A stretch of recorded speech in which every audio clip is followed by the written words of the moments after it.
Welcome back to my channel once again. আজ আমি তোমাদের জন্যে হ্যাভ টু এবং হ্যাজ টু এই দুটোকে আমরা কিভাবে ব্যবহার করতে পারি সেই বিষয়ে একটা ভিডিও তৈরি করে এনেছি। এই ভিডিওটা খুবই ইম্পর্টেন্ট তোমাদের জন্য যারা স্পোকেন ইংলিশ শিখছো, কারণ এই হ্যাজ টু এবং হ্যাভ টু এর ইউজটা তোমরা যদি ভালো করে না বোঝো তাহলে অনেক ক্ষেত্রে তোমরা কিন্তু অনেক ধরনের সেন্টেন্স বলতে পারবে না। এই হ্যাজ টু এবং হ্যাভ টু দিয়ে আমরা খুব সহজে কিভাবে সেন্টেন্সগুলো লিখব সেগুলো তোমরা দেখো। এই হ্যাভ টু এবং হ্যাজ টু এই দুটোকে আমরা ব্যবহার করি কোনো কাজ আমাদের করতে হবে এই রকম ক্ষেত্রে আমরা এটাকে ব্যবহার করি। অর্থাৎ কোনো কাজ আমাদেরকে করতেই হবে এরকম বোঝাতে এগুলোকে আমরা ইউজ করি।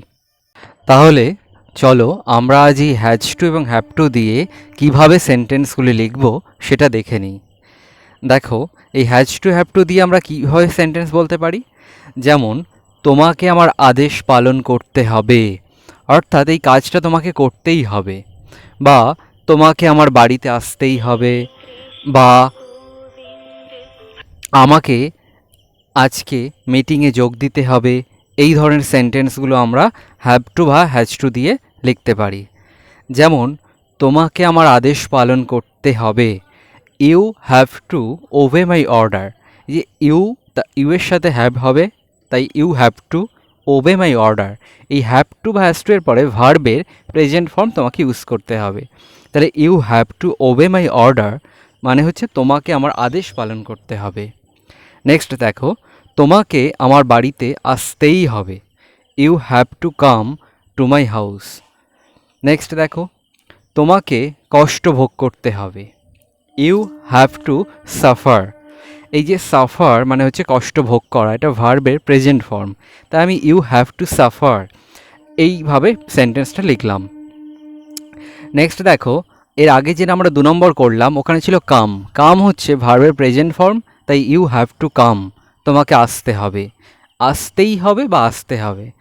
আগে দেখো আমরা ওবে লিখেছিলাম, ওবেও ভার্বের প্রেজেন্ট ফর্ম, তাহলে হ্যাভ টু বা হ্যাজ টু এরপরে আমরা ভার্বের প্রেজেন্ট ফর্মকে ইউজ করতে পারি।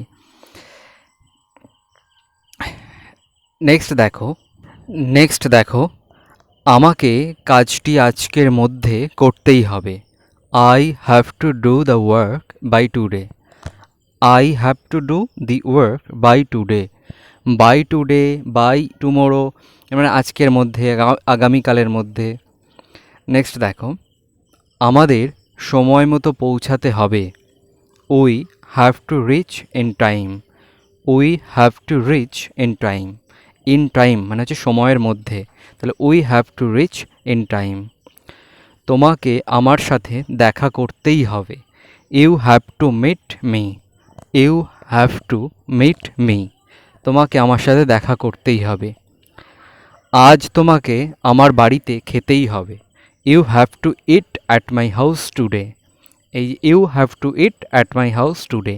তাহলে দেখো এই সেন্টেন্সগুলিতে কিন্তু আমি ভার্বের প্রেজেন্ট ফর্ম ইউজ করছি, যেমন ডু, রিচ, মিট, ইট এগুলো সব ভার্বের প্রেজেন্ট ফর্ম। তাহলে আমরা হ্যাভ টু বা হ্যাজ টু এর পরে ভার্বের প্রেজেন্ট ফর্ম ইউজ করে কোনো কাজ করতেই হবে এই জিনিসটাকে বোঝাতে পারি। ভিডিওটা আমাকে হাতে লিখে করতে হচ্ছে, যদি তোমাদের একটু বুঝতে অসুবিধা হয় তবু তোমরা নিজের মতো করে মানিয়ে নিও। আর এছাড়া আমার কাছে আর এই মুহূর্তে বিকল্প উপায় নেই।